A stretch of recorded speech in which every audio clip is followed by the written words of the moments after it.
नमस्कार बंधुरा एसा किचन लाइफस्टाइले सबाइके स्वागत। देखो आज के थोर निये आमि चले एसेछि। এই থোরটাতে আজকে বানাবো থোরের কোপ্তা কারি। কিভাবে বানাচ্ছি তোমরা ভিডিওটা প্রথম থেকে শেষ অবধি দেখতে থাকো। থোরটাকে আমি এবার কেটে নেব। থোরটাকে খুব ঝিরিঝিরি করে ছোট ছোট করে একবারে কেটে নেব। এই থোরটাতে একটা নতুন রেসিপি এটা বানাচ্ছি। এরকম থোরের কোপ্তা কারি খেতে কিন্তু খুব সুন্দরই লাগে। থোরটা দেখো ভালো করে সুন্দর করে ঝিরিঝিরি করে কাটা হয়ে গেছে। ভালো করে ধুয়ে নিয়েছি। এবার একটু লবণ মাখিয়ে দেব, দিয়ে ভালো করে চটকে নেব। চটকে জলটাকে বার করে দেব। থোরের মধ্যে যে জলটা আছে দেখো সেই জলটা সব বের করে দেব।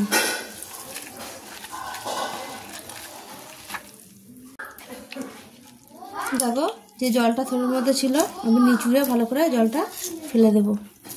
একবারে শুকনো করে নেব এরকম ভাবে। এবারে দেখো থোরের মধ্যে পেঁয়াজ কুচি দিয়ে দেবো, কাঁচা লঙ্কা কুচি দিয়ে দেবো। এবার এর মধ্যে একটু লবণ দিয়ে দিয়েছি। লবণটা আগে একটু দেওয়া ছিল থোরে, তাই একটু কম করে দিয়েছি। এবার দেবো 2 চামচ ময়দা। এবারে 1 চামচ কর্নফ্লাওয়ার দিয়ে দেবো। আমি এখানে ময়দা ব্যবহার করেছি, কিন্তু তোমরা চাইলে বেসনও ব্যবহার করতে পারো। এবার সবগুলো আমি উপকরণ একসঙ্গে মাখিয়ে নেব। এবারে দেখো এর মধ্যে সিদ্ধ করা আলুটা দিয়ে দেবো, আর একটু হলুদ গুঁড়ো দেবো, দিয়ে সবগুলো উপকরণ একসঙ্গে মাখিয়ে নেব। দেখো আমি এতে কিন্তু জল ব্যবহার করিনি, কত সুন্দর শক্ত শক্ত করে মাখিয়ে নিয়েছি। এবার এর মধ্যে একটু হিং দিয়ে দেবো, দিয়ে আরেকটু ভালো করে মাখিয়ে নেব। দেখো বন্ধুরা এই ছোটো কোপ্তা কারি বানানোর জন্য টমেটো কেটে নিয়েছি, পেঁয়াজ কেটে নিয়েছি, গোটা গরম মশলা নিয়েছি, জিরে বাটা, আদা বাটা, আর এটা রসুন বাটা আছে।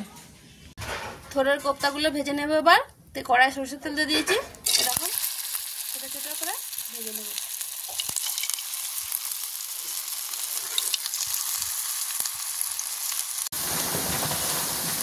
দেখো কোপ্তাগুলো লাল লাল করে ভেজে নিয়েছি, এবার তুলে নেব। কোপ্তাগুলো সব ভাজা হয়ে গেছে, ওই তেলেই গোটা গরম মশলা ফোড়ন দিয়ে দেবো। এবারে পেঁয়াজ কুচি, এবারে টমেটো কুচিটা দিয়ে দেবো, এবারে লবণ দিয়ে দেবো, রসুন বাটা দিয়ে দেবো, দিয়ে ভালো করে ভেজে নেব। আদা বাটা দিয়ে দেবো, জিরে বাটা দিয়ে দেবো, দিয়ে ভালো করে কষিয়ে নেব। এবারে একটু চিনি দিয়ে দেবো, দিয়ে দেবো, লঙ্কা গুঁড়ো দিয়ে দেবো, দিয়ে ভালো করে কষিয়ে নেব। এগুলো কষানো হয়ে গেছে, এবার ওর মধ্যে জল দিয়ে দেবো।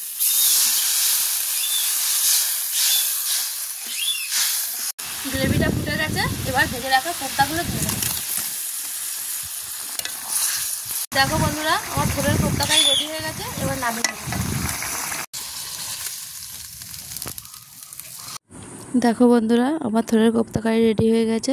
দেখতে কত সুন্দর হয়েছে, খেতেও খুব সুন্দর হয়। এরকম থোর দিয়ে থোরের কোপ্তা কারি বানালে কিন্তু সকলে চেটে পুটে খাবে। যারা থোর পছন্দ করে না তারাও চেটে পুটে খাবে। যদি ভিডিওটা ভালো লাগে লাইক শেয়ার কমেন্ট করো।